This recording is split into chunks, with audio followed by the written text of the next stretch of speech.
A lot of people have spent their new year watching an ITV drama about one of the biggest miscarriages of justice in British history. Mr Bates versus the Post Office details how hundreds of postmasters were wrongly prosecuted for financial discrepancies caused by a dodgy IT system.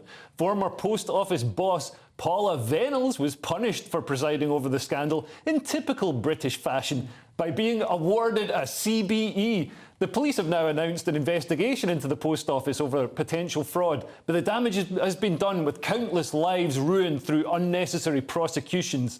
Andrew, have you been following this scandal? Oh, absolutely. And I followed this before the drama. Brilliant four-part series. And it is one of the biggest scandals. There were 4 suicides. A number of people lost their livelihood. And it is absolutely appalling. What this drama has done is to personalise it.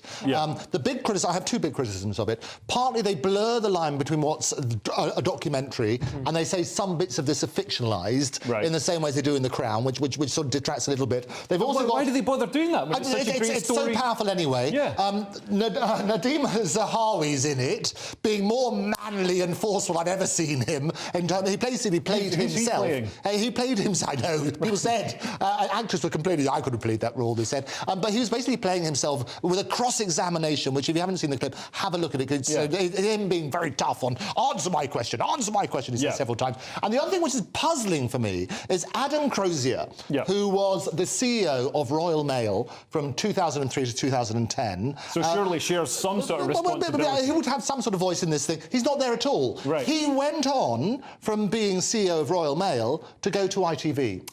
So I don't know. And this drama is broadcast on... by ITV. And I'm not saying anything other than Diane's face probably reacts. Diane, do you think he went down to the scriptwriter's room and said, "Oh, do you mind? I've got this eraser. Do you mind if you..." Damn right he did. He went down and went, "Right, so we're going to put a fictionalised bit in. I'm just going to cross out my name, and yeah, Vennells did it all. Right, bye." Like, that's blatantly what happened. That's appalling.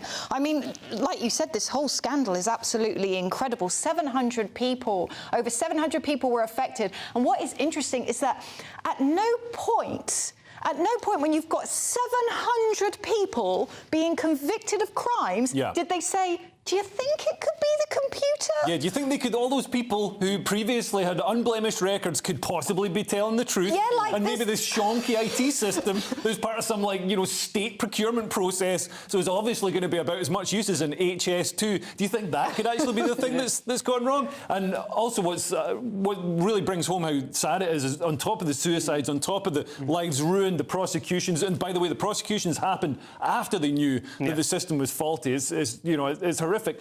The government actually put aside £700 million to pay compensation, and they've only had to pay around £240 million out. And it's still dragging on. Because people are too...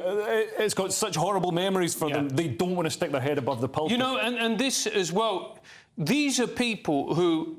Many of them came from rural communities where the post office is the literal heart of that community. And they were then smeared as people, as fraudsters, as people who were stealing from the post office. Their reputations were trashed and ruined in these tiny communities. And when you think about everything that has happened to them, even 700 million, you're looking at that sum and you think, for those people, no amount of money will ever be able to actually wipe away the horrors of that experience. Francis wants blood. Exactly.